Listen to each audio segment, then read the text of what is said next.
Tout de suite, le JT.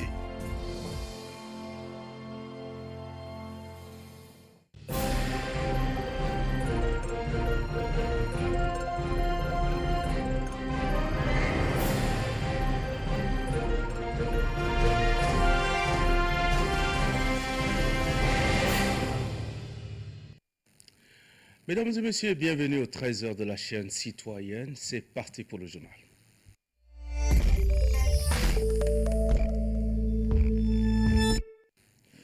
Parlons éducation au début de cette édition. Le ministre d'État de l'Enseignement supérieur, Dr Tomer Dimi, et son collègue de l'Éducation nationale, Aboubakar Assidik Tchoroma, ont lancé le baccalauréat second degré, session de juin 2025. C'était ce matin au lycée technique commercial, ici à N'Djamena, en présence des autorités académiques et des candidats sous une pluie battante.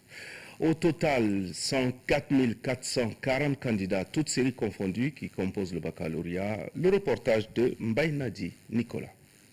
Ils sont au total 104 440 candidats, toutes séries confondues, dans l'ensemble du territoire qui compose le baccalauréat session de juin 2025. Malgré les conditions météorologiques difficiles, le ministre d'État en charge de l'enseignement supérieur a pu lancer les épreuves, ouvrant l'enveloppe contenant la première épreuve de philosophie du série C et D, sujet de dissertation et commentaires dirigés. Le délégué provincial de l'éducation nationale de N'Djamena salue la bonne entente entre les partenaires de l'éducation qui a permis le bon déroulement paisible de l'année scolaire 2024-2025. N'Djamena compte 30 centres qui abritent 44 000 candidats, toutes séries confondues. Le ministre a exprimé sa satisfaction quant à l'organisation de cet examen national. Il a souligné que malgré les grèves et les tensions sociales qui ont perturbé le bon déroulement des cours, les programmes d'enseignement ont été achevés, permettant ainsi la tenue de cet examen de sortie. Et on espère que le déroulement sera correct, sera bon, va se dérouler dans le temps et sans aucune incidence. Sans aucun incident, ni ici en N'Djamena, ni dans les provinces. Donc ça c'est notre souhait.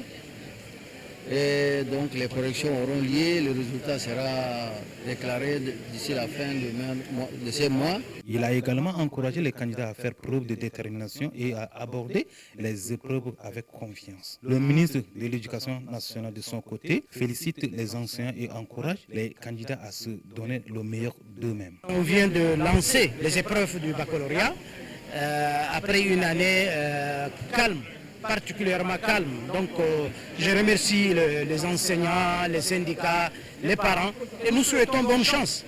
Comme l'a dit le ministre d'État, bonne chance aux élèves. On n'a pas eu le temps, vu la situation de pluie, on n'a pas eu le temps de nous adresser aux enfants dans les salles. Pour cette session, 104 440 candidats, dont 58 904 garçons, soit 56,49%, et 45 536 filles, soit 43,60% sont inscrits. Les épreuves se dérouleront dans 151 centres d'examen répartis à travers le pays, dont 30 à N'Djamena et 1 à Jeddah en Arabie Saoudite. Cette année, l'examen s'étend sur une semaine, du 2 au 8 juin. Une réforme mise en place depuis 2014 pour permettre une meilleure organisation des épreuves. Ce lancement sous la pluie symbolise la résilience et la détermination du système éducatif tchadien face aux défis climatiques et logistiques. Il reflète également l'engagement des autorités à garantir l'accès à l'éducation et à assurer la réussite des élèves malgré les obstacles. Cette session intervient après un taux de réussite de 26,47% lors de la session précédente en 2024, avec 24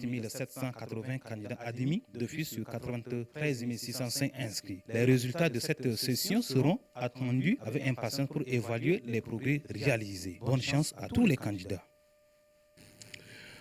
Toujours en éducation, la section maternelle du complexe scolaire Mon Étoile referme ses portes au titre de l'année scolaire 2024-2025. La cérémonie de fin d'année s'est déroulée le 31 mai dernier dans l'enceinte du dit complexe au quartier Toukra. Retrouvons Alphonsine Madilem pour le reportage.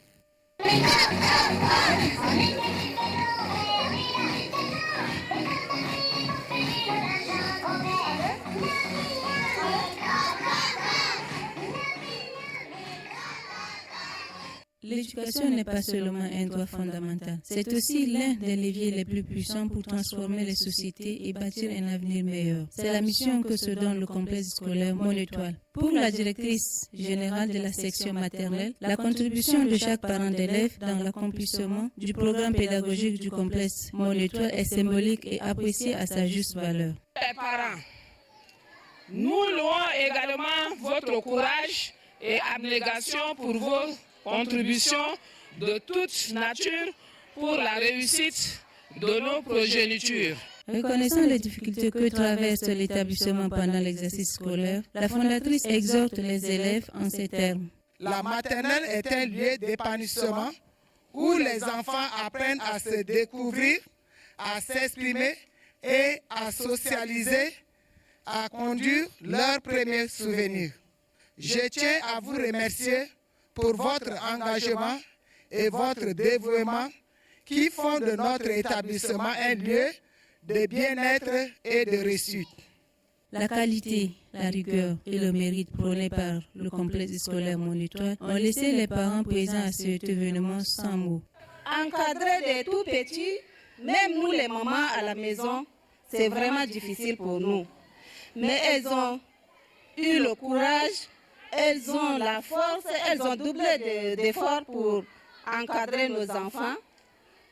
Vraiment, j'ai dit merci à ces deux maîtresses. Également, j'ai dit merci à la fondatrice d'avoir pensé au quartier tout près. Les parents, derrière par ma voix, nous vous remercions infiniment, surtout la fondatrice, d'avoir créé cette institution pour cadrer, pour penser nos enfants. Nous remercions aussi infiniment l'administration d'avoir coordonné toutes ces activités de la fête afin que nos enfants puissent s'épanouir. Réinventer l'avenir commence par réinventer l'éducation. Il ne s'agit pas seulement de transmettre des savoirs, mais de former des esprits libres, conscients et responsables. En investissant dans une éducation de qualité, inclusive et adaptée aux réalités, nous posons les fondations d'un avenir plus durable, plus humain et plus solidaire. C'est dans une ambiance bonne enfance, avec la remise des photos portraits et de carnets de notes que la cérémonie s'est achevée.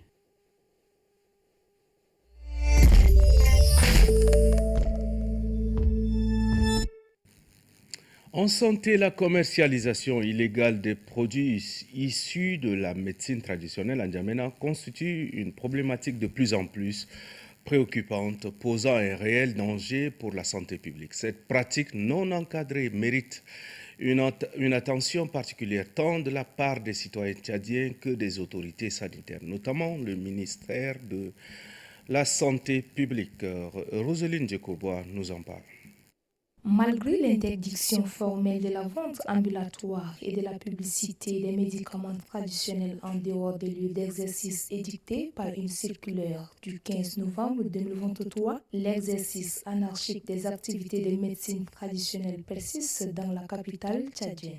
Des praticiens ambulants proposent leurs produits dans les marchés, sur les trottoirs et aux abords de certains grands axes de la ville, souvent sans autorisation ni formation adéquate. Cette prolifération des produits non réglementés expose la population à des dangers sanitaires importants. Selon l'avis de certains cadres de la santé publique, les produits vendus peuvent être inefficaces, mal dosés ou contaminés, entraînant des complications médicales graves. Le ministère de la Santé publique a mis en garde contre ces pratiques, soulignant que seuls les praticiens reconnus par leur communauté et exerçant dans des lieux fixes sont autorisés à pratiquer. Malheureusement, certains praticiens ambulatoires ne respectent pas cette décision. Pour certains citoyens, ces derniers sont qualifiés de charlatans, mettant en péril le système de santé déjà fragile.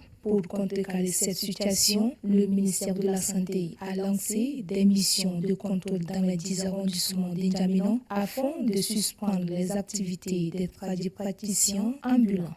Ces opérations ont impliqué des experts du domaine tels que la directrice générale de la pharmacie, du médicament et des laboratoires, le coordonnateur de la police sanitaire, le directeur de la pharmacopée et de la médecine traditionnelle. Pour contrecarrer cette pratique, il est impératif d'avoir une bonne collaboration entre les autorités, les professionnels de santé et les citoyens pour garantir la sécurité sanitaire et préserver les savoirs traditionnels dans un cadre réglementé.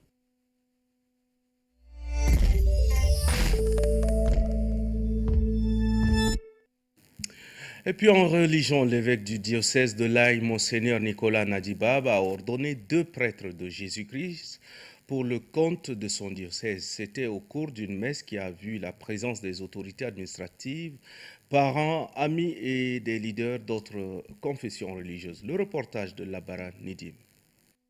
Il s'agit respectivement des diacres Séverin Singadjim et Léon Marblé qui ont été ordonnés prêtres de Dieu par le berger du dit diocèse Monseigneur Nicolas Nadjibab. Cette célébration a commencé par les mots de bienvenue du curé de la paroisse d'accueil, l'abbé bienvenu Antolna Bedumro. Quelques minutes après la procession d'entrée, s'ensuit l'appel et la lecture de la biographie des candidats faite par le vicaire général du dit diocèse Jacob Chilek.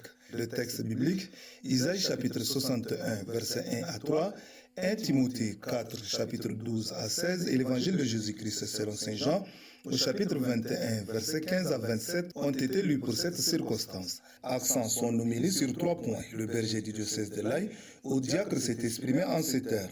Vous êtes envoyés comme missionnaires dans cette terre de la tranchée. Vous êtes envoyés annoncer la bonne nouvelle aux humbles. Rencontrerez-vous vraiment des personnes humbles sur vos chemins? Toutes ne seront pas humbles, mais il y en aura qui accueilleront votre message. Dans la Bible, l'humilité est une qualité qui caractérise ceux dont le cœur est ouvert à la parole de Dieu, comme la Vierge Marie, l'humble servante du Seigneur. Fini cette phase, commence la liturgie du sacrement, l'engagement de l'ordinant, la litanie des saints, l'imposition des mains, ainsi que les rites complémentaires tels que la vêture et l'onction de saint crème ont fait des diacres des prêtres de Dieu.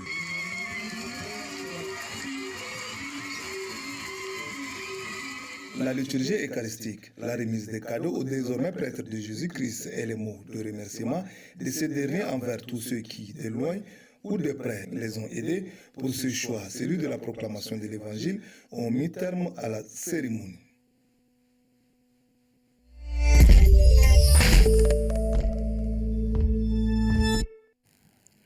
Et puis en sport, au bas de cette édition, chaque semaine, Electron TV vous propose une immersion complète dans l'actualité du sport, entre terrain africain et pelouse européenne, entre décisions techniques et performances marquantes. Cap sur les temps forts d'une actualité sportive en pleine effervescence, rétrospective du dimanche dernier avec Mbaye Dixem Sadok et Mbaye Nadji Nicolas.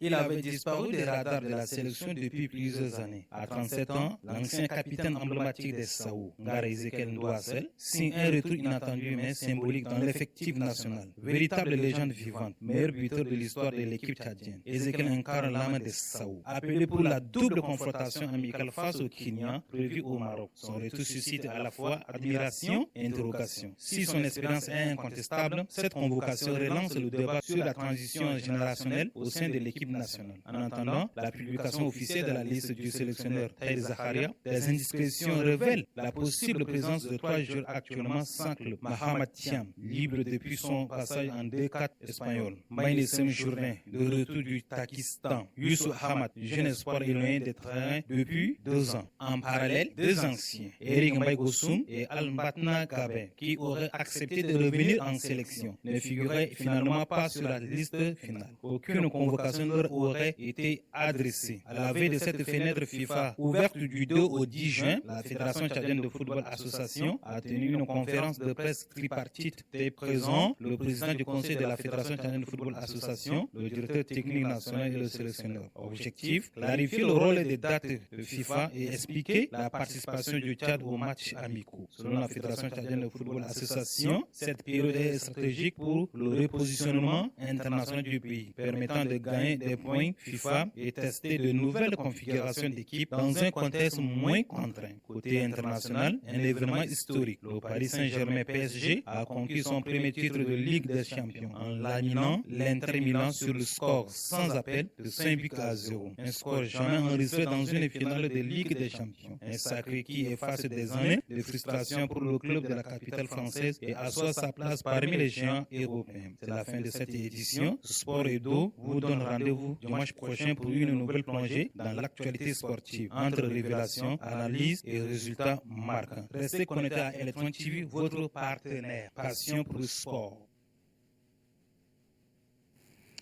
Et c'est avec cet élément que nous refermons cette édition. Je partage avec nous cette pensée de Ronald Reagan.